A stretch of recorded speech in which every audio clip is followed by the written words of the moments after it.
Audax Rizal, January 2017.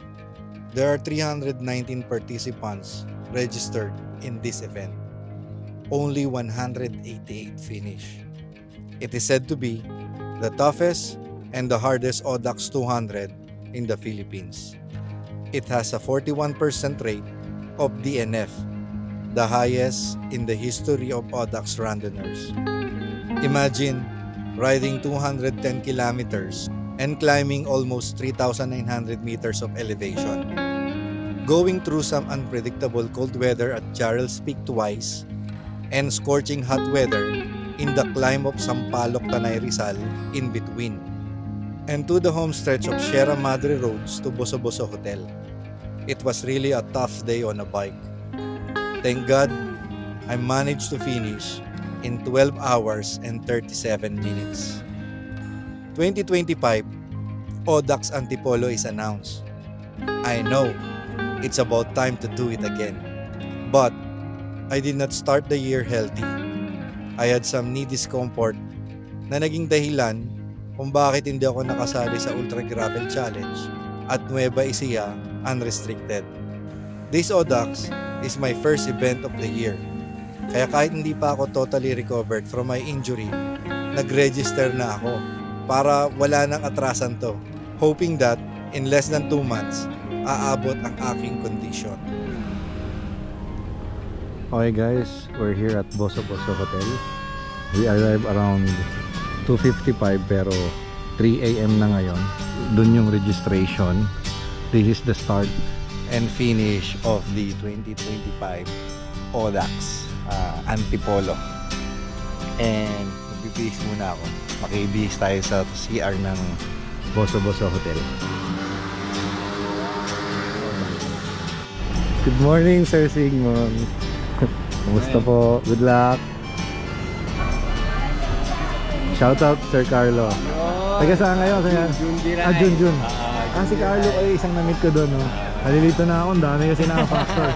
Sir Jun Viray. Good luck, Shepa. Ride safe. As usual, the event is on time. Laging maririnig mo sa unahan ang katagang The Audax is not a race! by Ma'am Carmela. And of course, the reminders of safety first and some crucial instruction about the checkpoints. I will release you on time, so you will have 2 wristbands upon finishing. A blue wristband and a yellow wristband. No wristband, DNF. 15 seconds to start. 15. Woo! Okay. 10. Woo! 8, 7, 6, 5, 4, 3, 2, 1. Rock and roll, everyone. Rock and roll. Safety first. Safety first. Not a race. Not a race.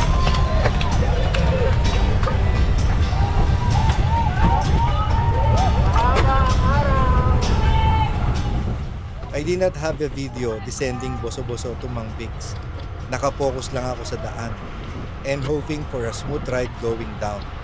It was really dark and syempre, hindi ko kabisado ang mga daan dito.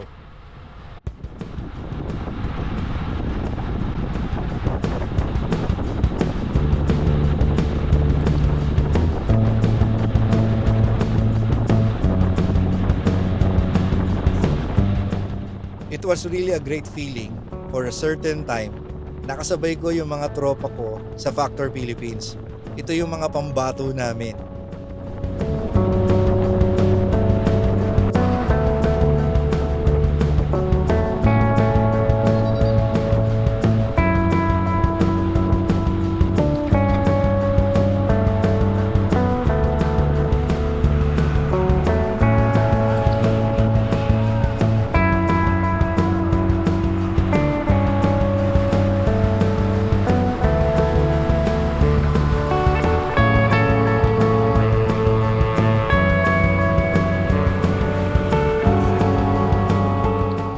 Going to the climb, I started to lose their wheels.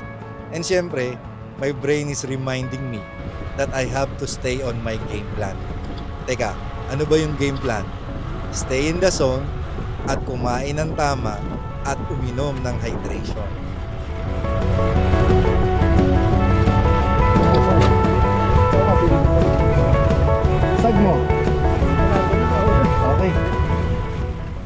Pagdating sa Lusong from Big C, lalo kong napatunayan na if you are a good descender, you have the advantage. Pero syempre dapat malakas ka pa rin umahon para makakuha ka ng magandang oras. Pero it's an advantage kapag ka magaling kang lumusong. Actually, when we ride the Infanta to Real, nakita ko na ito eh. Like Mark Arthur, he's a good descender. Advantage din pala dito yung magaling na lumusong. Sir, okay lang, video tayo. Oo naman. Ano nga kasi pangalan mo, sir? Net Museno. Museno, okay.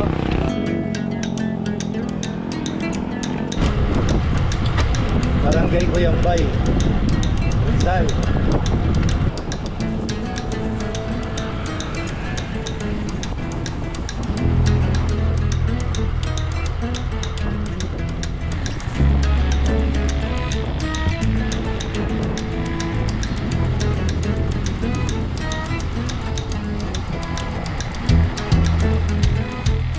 Pagdating sa Sampaloc Rizal, alam ko rolling yung mga roads dito eh.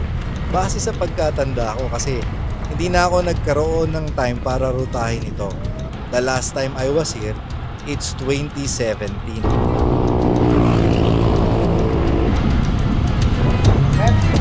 Epic yung pinuntahan mo sa Nueva Ecija, ha? Oo, Minalungaw.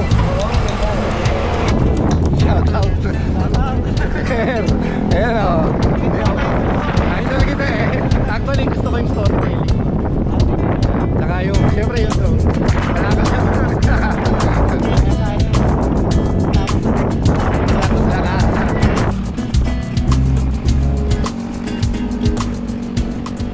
naalala ko tong part na to. Ito yung off-road dati. Off-road siya noong araw nung nag-odax ako.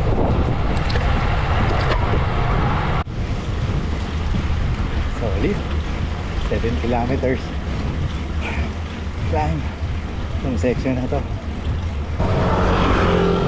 Alam ko itong part na to Santa Maria Laguna na, tapos na yung part ng Rizal.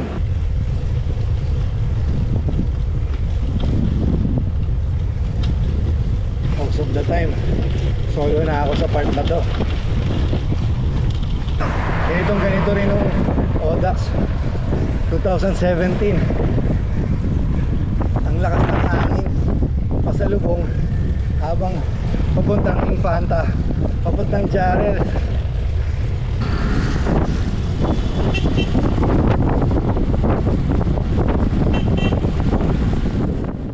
Noong 2017, parehas na parehas ang weather pagdating sa Infanta. Pagdating dito sa kilometer 90, Little Baguio, napakagrabe ng fog. Halos zero visibility.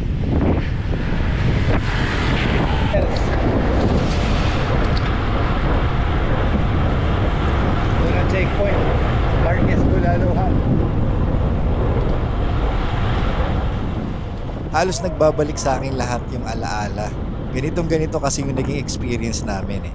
Actually, malakas din ang hangin.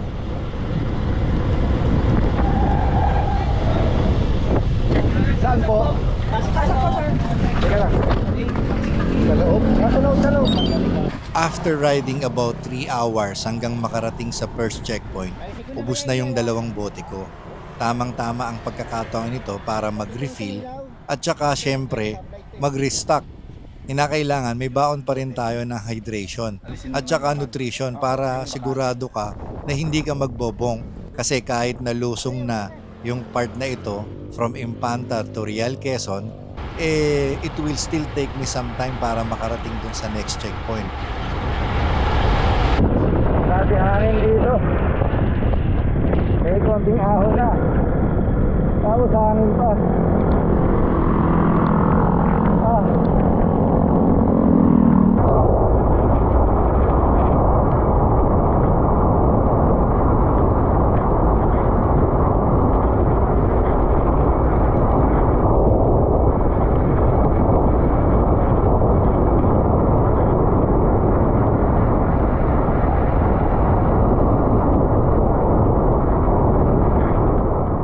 Buti na lang nakapagruta ako. na-ride namin itong part na to. Unpredictable talaga yung weather. The last time we are here, matindi yung sikat ng araw. Ngayon naman, napakalakas ng ulan. Mahirap pa rin talagang lusungin. I don't want to risk it all. Kasi mahirap na. Napakadelikado yung lumulusong ka ng ganitong malakas yung ulan. This is my first time to experience this kind of descent na merong malakas na ulan. Siyempre, ang importante, matapos natin yung ride na to at makauwi tayo ng ligtas sa ating mga family. Safety first pa rin.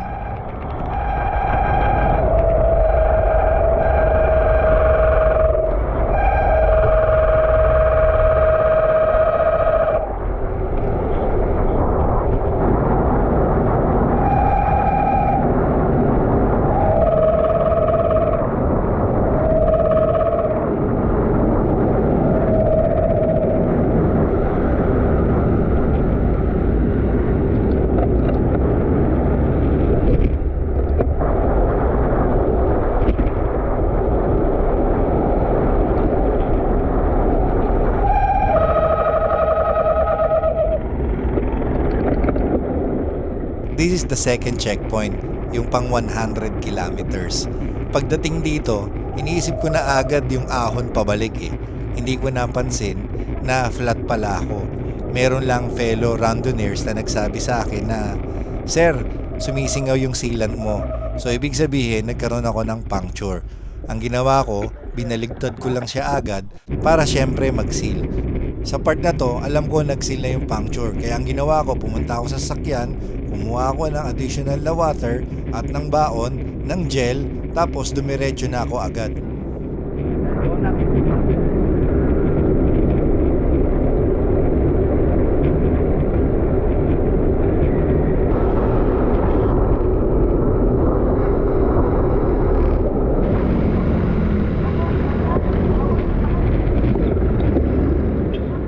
Ito yung isa sa kinakatakot natin kapag umaattend tayo ng mga races or mga events, yung magkaroon tayo ng mga malfunction or mga mechanical. Gaya nito, nagkaroon ako ng puncture. I'm hoping na magsisil ito. Kinakatakot ko. Flat ako. Shit. Nagsil na to kanina eh.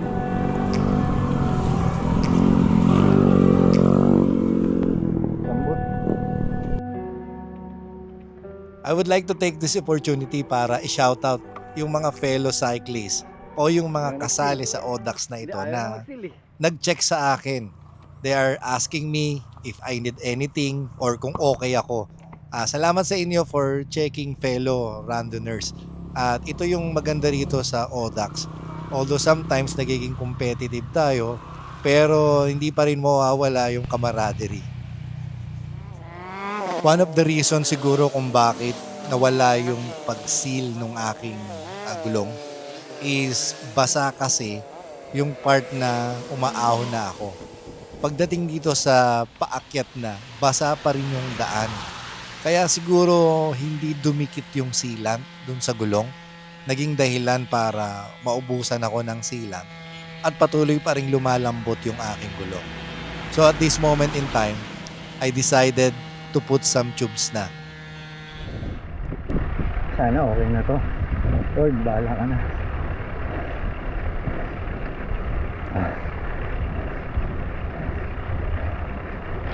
Kung okay na yung ano, oo, pagkakabomba. Ay, yung gulong? Sa likod? Oo, sa likod. Okay natin. Pwede na, no? O, sakto lang. Hindi. Basta naman yun. Shoutout natin mga talong. Shoutout. Oh, shoutout na mga talong. Talongges! Dito kami. Kasama namin si Cycling Chef. Ito na. Ito na yung tulay. Susunod dito. Ito na yung matatarik. Hala ka na po. Thank God I'm feeling good kahit na mahaba-haba na rin yung binabiyahe natin. Hindi pumasok sa isip ko na tumigil, huminto o kung ano pa man. Alam ko na malapit ko nang matapos ito once na maahon ko lang yung matarik na part dito hanggang makarating ako ng Jarrells.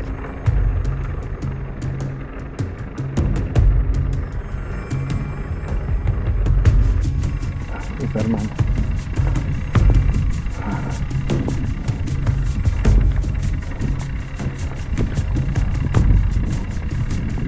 That is one of my game plan. Yung pagdating dun sa 21%, 17% na babad, magtutulak ako. Para I don't need to push 300 plus wattage para lang maahon ko yung part na yon. Alam ko fatigue will set in kapag pipilitin kong padyakan yan.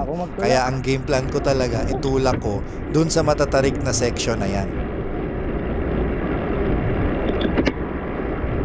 Shoutout dun sa lahat ng mga nag-volunteers sa Secret Checkpoint.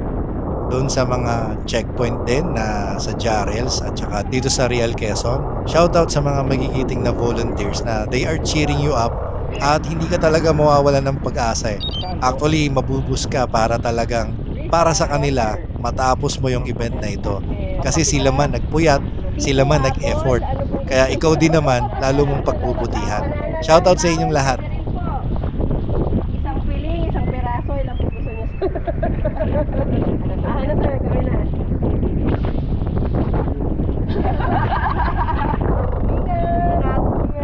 Salamat.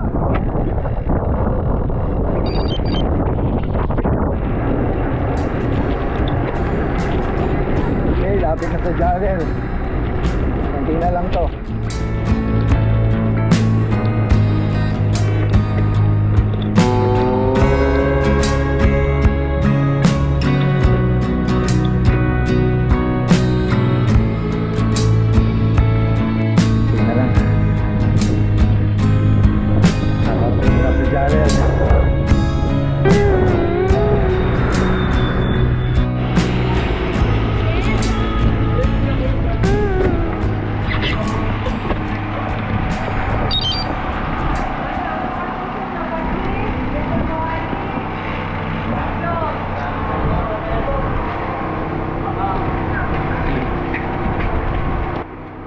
This is the 140 kilometers checkpoint, yung makabalik ka na sa Jarrels.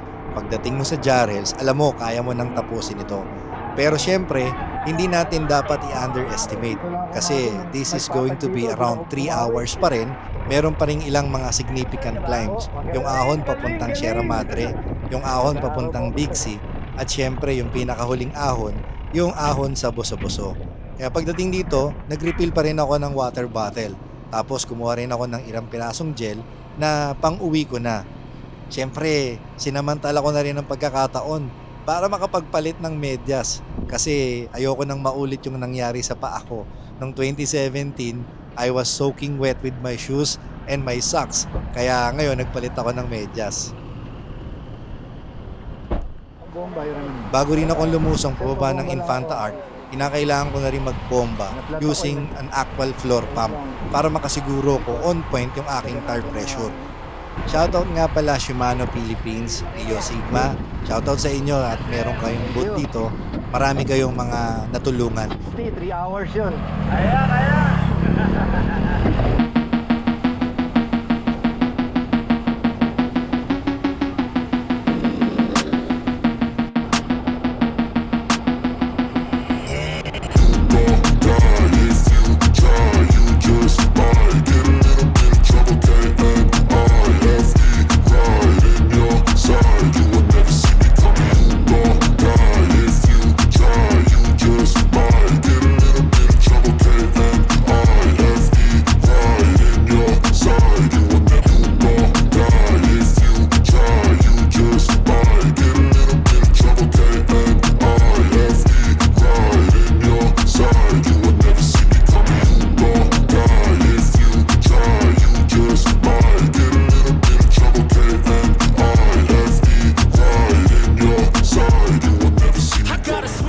Isang bagay yung masasabi ko, kahit na nagkaroon ako ng mechanical issue or puncture, alam ko na i-pace ko ng tama itong Audax na ito.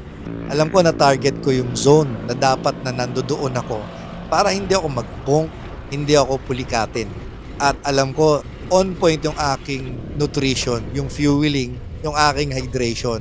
Nakakain ako ng tama at nakakain ako sa oras. Hindi ako nakaramdam ng hilo. Hindi ako nakaramdam na parang magbobong ako. Hindi ako nakaramdam ng parang pupulikatin ako. Ang nararamdaman ko lang, alam ko, dun sa mga ahon na significant, nag-e-effort ako. Pero mabilis akong nakaka-recover. Which, maganda rin sign na alam ko, nandun na ako sa fitness na hinahanap ko dito sa mga oras na ito.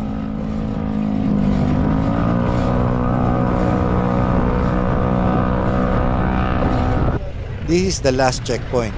The secret checkpoint in between Charles Peak at saka Boso-Boso Rizal. Mainit na sa mga pagkakataong ito. Pero hindi ko napansin yung init dito kasi familiar naman tayo sa mga ganitong klaseng init ng araw. Lalo na I'm from Pampanga at nakararanas ako ng may init na sikat ng araw dito sa lugar namin. Lalo na pagka nagagawi kami ng Tarlac. Nakakaramdam na rin ako ng pagod Pero alam ko kaya ko pa rin i-sustain yung effort na ginagawa ko mula umpisa hanggang huli. Actually, natuwa nga ako talaga dun sa effort ko Kasi halos pantay lang siya Lalo na nakatulong talaga yung ginawa kong pagtutulak dun sa matarik na bahagi nung Infanta Climb. Tama talaga yung game plan ko Ayokong pilitin yun kasi sigurado ako na yung fatigue magse-set in. Hindi ko kasi kayang patiningin yung sipa Honestly speaking, kahit na mas matanda ako ng 8 taon kesa dun sa ODAX 2017, mas nahirapan ako ng 2017 kahit na mas bata ako. Kasi alam ko, hindi naman ganun ka-structured yung ensayo ko. Although nakakapag-training ako once a week sa MOA, kay Coach Kado, pero hindi kasi regular at naka-structured yung training ko. Sa ngayon, naka-structured yung training ko. At marunong na akong mag-pace ngayon using a power meter. Noong araw, wala naman akong ganun Alam ko on point yung aking fueling at saka yung aking hydration. Kaya panatag ako na matatapos ko talaga itong ODAX na ito. At kahit na mas mahirap ang ruta ngayon at mas mataas yung kanyang elevation gain, alam ko, mas maganda yung magiging oras ko ngayon.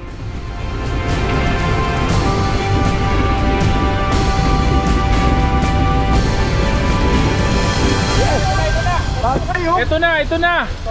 Na-flat daw. Na-flat ka. Talagang ganun. Congrats ha. Congrats. Yung ano natin, Ano? sub 12 target, di ba? Oh. Sub 11 nakuha natin. 11, sabi nila. Ikaw, Ayos. ano ka, sub 10 ka? Talaga? Ako sub 11 nakuha ako. Ay, sorry. O ano na, para sure ball yun. Congrats kay Julius sa kay Pops. Mark Arthur! I shall return. Yan!